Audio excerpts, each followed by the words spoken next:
पंढरपूर मंगळवेढा विधानसभा मतदारसंघाचे महाविकास आघाडीचे उमेदवार भगीरथ भालके यांच्या पत्नी प्रणिती भालके आता प्रचारासाठी रस्त्यावरती उतरलेले आहेत। ते काय सांगताल, काय आव्हान वाटतंय? सकाळपासून तुम्ही डोर टू डोर प्रचार करताय। नाही, मला आव्हान कुठलं वाटत नाही, कारण खरं तर ही जनतेने हातात घेतलेली निवडणूक आहे आणि आव्हान असं काय वाटत नाही, कारण लोकांनी ठरवले की महागाईच्या विरोधात आम्ही महिलांना घेऊन आज मी रस्त्यावर आहे।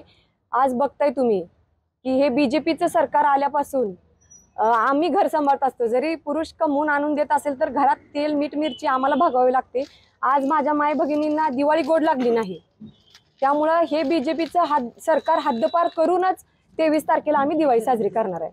लाडकी बहीण माझी लाडका युवा सगळ्यांपुढे आपला शेतकरी हवा।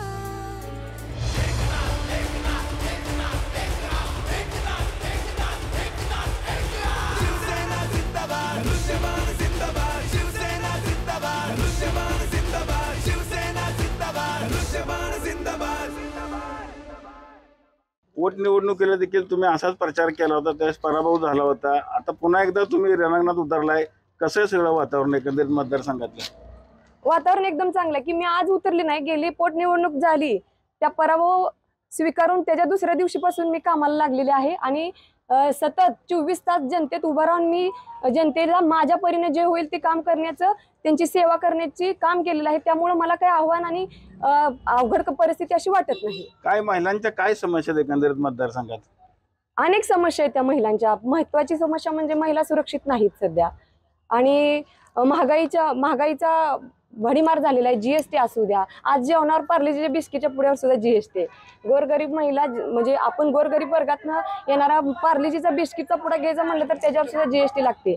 तर असं मुजोर सरकार आम्हाला खाली खेचायचं आहे। महायुतीने एका बाजूला मुख्यमंत्री लाडकी बहीण योजना आणलेली आहे, कितपत आव्हान वाटतंय तुम्हाला? आता तुम्ही फिरता या मतदारसंघात, काय या योजनेचं काय आव्हान वाटत नाही? एकीकडं 1,500 दिलेत आणि 10,000 काढून घेतलेत, अशी परिस्थिती आहे। त्यामुळे आव्हान काय वाटत नाही। इथं महिला येतात त्यांना विचारा 1,500 काय यांचं भागले का? 1,500 दिले, तेल वाढवलं, 1100चा डबा 2200 रुपयाला झाला, खोबरं वाढवलं, अनेक छोट्या मोठ्या वस्तू आहेत त्या महाग केल्या। त्यामुळे 1,500 देऊन डबल पैसे वसूल करायचा धंदा या सरकारने केलेला आहे। त्यामुळे लाडकी बहीण वगैरे काय वाटत नाही। लाडकी बहीण योजनेपेक्षा तुम्ही आमच्या महिला वर्गाला, आमच्यासारख्या महिलांना काम द्या हाताला, आम्हाला काम द्या। काम दिलं तर आमचं भविष्य घडणार आहे महिलांचं। 1,500 रुपयाचं लॉलीपॉप देऊ नका तुम्ही आम्हाला, कारण ते 1,500 आम्ही सक्षम आहे कमवायला, फक्त हाताला काम द्यायला पाहिजे होतं। 1,500 रुपये देऊन आमच्या तोंडाला पानं पुसण्याचं काम या सरकारने केलेलं आहे। नॉट रिचेबल नेता म्हणून भगीरथ दादांचा खरं तर प्रचार सुरू केलेला आहे, असा फेक नरेटिव्ह पसरवला जातो, काय नक्की कुणी पसरवलाय हा नरेटिव्ह? कोण म्हणलंय ते मला सांगा तुम्ही आधी, कारण माझं पूर्ण कुटुंब, भालकी कुटुंब 24 तास जनतेच्या सेवेत आहे। ज्यांनी हा नरेटिव्ह पसरवलाय त्यांनी माझ्या समोर येऊन बोलावं। मी त्यांना आवाहन करते की मी लेडीज, एक महिला असून जेवढा प्रचार किंवा जेवढे जनतेत मिसळण्याचं काम मी 4 वर्षात केले, तेवढं तर समोरच्या व्यक्तीने केलं असेल तर शिवतीर्थावर येऊन बोलावं। मी आज त्यांच्या समोर जायला तयार आहे। ते बघा, 2014ला आले, गायब झाले, परत आले 19ला, तिथनं गायब झाले आणि पोट निवडणूक उतरले, पोट निवडणुकीतनं गायबच झाले आणि 2-3 महिन्यापूर्वी इलेक्शन आहे तोंडावर, त्यावेळेस ते बाळूत्यातनं बाहेर आले। त्यामुळे मला त्यांना एवढंच सांगायचंय की मी महिला आहे, तुम्हाला आव्हान देते, माझ्या समोर येऊन बोला कोण नॉट रिचेबल होतं। तुम्ही नॉट रिचेबल होता, तुम्हाला इलेक्शन पुढे दिसायला लागली, तुम्ही घाबरला, आमचा प्रतिसाद, जनतेचा पाठिंबा आमच्या सोबत आहे ते बघून तुम्ही घाबरला आणि 2 महिन्यात इलेक्शन 2 महिन्यावर आहे, त्यावेळेस तुम्हाला दिसू लागलं की आता आपला पराभव अटळ आहे, आपण काहीतरी केलं पाहिजे, म्हणून कागद काढली तुम्ही आणि आणायला चालू केला निधी। 3,000 कोटी निधी जर आणला असता तुम्ही तर आमच्या पंढरपूरचं स्वित्झर्लंड झालं असतं की काय दिसत नाही। आज तुम्हाला सांगते, नगरपालिका प्रशासन त्यांच्या हातात आहे। आज बघताय माझ्या माय माऊली कितीतरी काय चिकनगुन्या असू द्या, डेंग्यूच्या साथी असू द्या, त्याच्यात कितीतरी लोक मरण पावलेत, त्यांच्याकडे यांचं दुर्लक्ष आहे। साधी 2-4 महिन्याच्या 1.5 वर्षात एखादी फवारणी झाली का तेवढी विचारा। भारत नानांच्या कामाची कुठेतरी पोचपावती मिळते?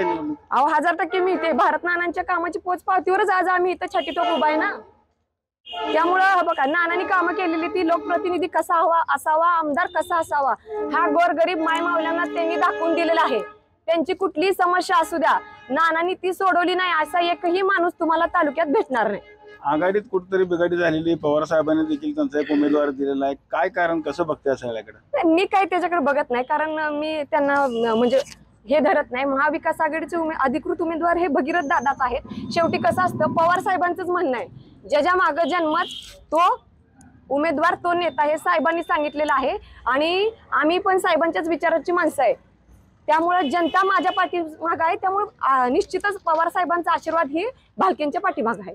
गुलाल नक्की आपलाच? गुलाल आपलाच आहे आणि 23 तारखेला विजयाचा गुलाल ही जनतेसोबत आम्ही खेळणारच आहे. आणि मुजोर दडपशाही, गुंडगिरी करणाऱ्या सरकारला आणि लोकप्रतिनिधीला खाली खेचायचं काम करणार आहे. कारण भालके कुटुंबानं कधी कुणाच्याकडनं वसुली केली नाही, कुणाच्या जमिनी लुबाडल्या नाहीत, त्या कुणाचे 4 पैसे घेतलेले नाहीत. त्यामुळं सर्वसामान्य जनतेला दादागिरी, गुंडगिरी करणारा नेता नकोय. त्यांच्यासोबत त्यांच्या सुखदुःखात सामील होणारा, त्यांच्या अडीअडचणीला धावून येणारा नेता हवाय. आणि भगीरथ दादा तर आहेतच, त्यांच्याबरोबर त्यांची पत्नी, त्यांच्या अर्धांगिनी म्हणून या मायमावल्यांसाठी 24 तास मी रणांगणात असणार आहे.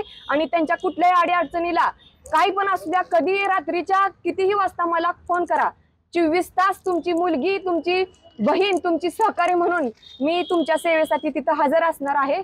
हा शब्द मी जनतेला दिला आहे. त्यामुळे आज सर्वसामान्य मायमाऊली असू द्या, सर्वसामान्य वर्ग असू द्या, जनता ही माझ्या भालके कुटुंबाच्या पाठीमाग आहे.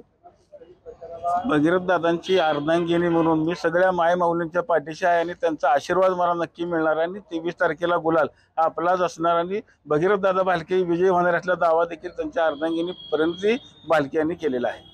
पंढरपुरातून कॅमेरामन जगदीश डांगेसह रवी लवेकर, TV9 मराठी.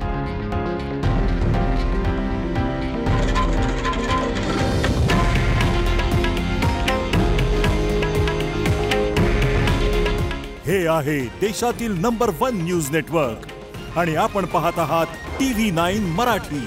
काळजी तुमची, हित महाराष्ट्राचं.